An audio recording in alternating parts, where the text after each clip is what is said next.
Merhaba, ben Soner San. Sıfırdan Sanata hoş geldin.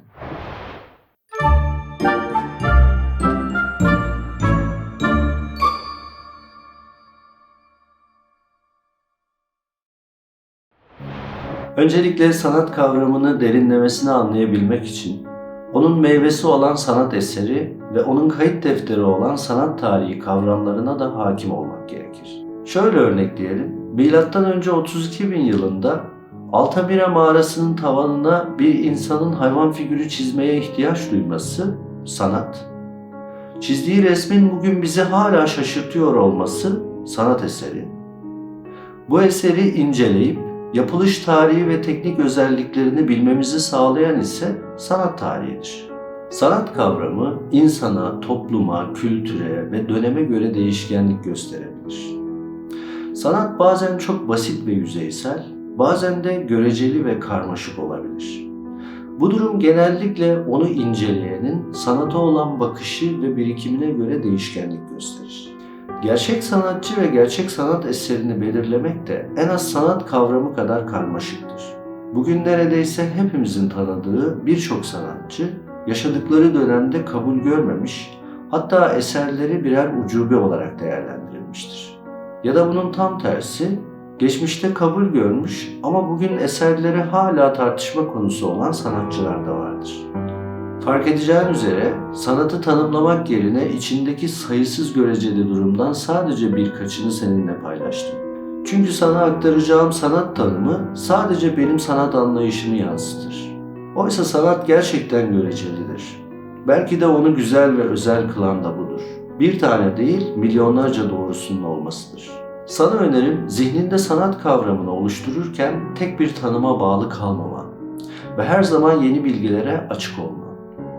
Hayatın boyunca edineceğin farklı bilgiler ve deneyimler, sanata olan bakış açını mutlaka değiştirecektir. Sanatın tanımı kadar göreceli olan bir başka husus da kimlerin sanatçı olabileceği konusudur. Deneyimlerime ve inancıma göre herkes sanatçı olabilir.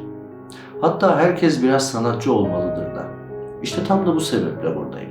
Fakat hem ülkemizde hem de dünyada konu kalemi eline almaya geldiğinde herkesin mutlaka bir bahanesi oluyor. Ülkemizde herhalde en yaygın olanlardan biri ben ancak Cinali çizebiliyorum bahanesidir.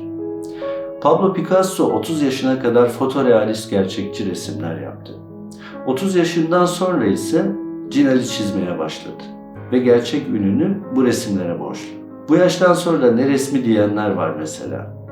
Vincent van Gogh ömrünün son 6 yılında resim yaptı ve binlerce yıllık sanat tarihinin yönünü bu kısacık zaman içinde yaptığı 2000'den fazla eseriyle değiştirdi. Ben alakasız bir bölüm okudum diyenler var. Bob Ross askerdi, Henry Matisse avukat, Vincent van Gogh papazdı. Ben düşük tahsilliyim diyenler var bir de. Ne kadar şanslısın, en azından bir tahsilin var. Frida Kahlo okuldan evine dönerken geçirdiği kazada sakatlandı ve mezun bile olamadı. Yatağa bağlı yaşayan Frida Kahlo resme başladı ve sürrealizmin Salvador Dali'den sonraki en önemli temsilcisi oldu. Sayısal zekaya sahip olduğunu ve görsel zekasının hiç olmadığını öne sürenler var mesela. Leonardo da Vinci'nin uzman olduğu tam 18 mesleği vardı ve bunlardan 14'ü sayısaldı. Buna rağmen o hepimizin bildiği Mona Lisa tablosunu ve Son Akşam freskini çizdi. Benden sanatçı olmaz deyip işi baştan bitirenler var bir de. Albert Einstein için de bu çocuk okumaz demişlerdi. Fakat o Newton'un yerçekimi yasasını yıkan tek insan oldu. Bu liste istediğin kadar uzayabilir.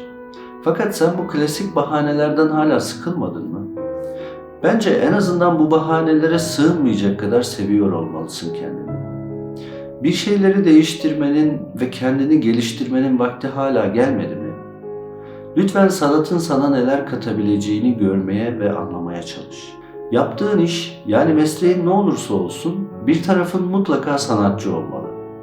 Sanatçı kimliğin konuları pratik ve estetik biçimde çözebilmeni, hayata farklı bir pencereden bakabilmeni ve dünya üzerinde herkesle aynı dili konuşabildiğin ikinci bir dile sahip olmanı sağlayacaktır. Emin olmalısın ki sanat mutlu bir insan olmanı sağlarken hayata bakışını ve vizyonunu da geliştirecektir. Sabırla sonuna kadar dinlediğin için teşekkür ederim. Bir sonraki videoda görüşmek üzere.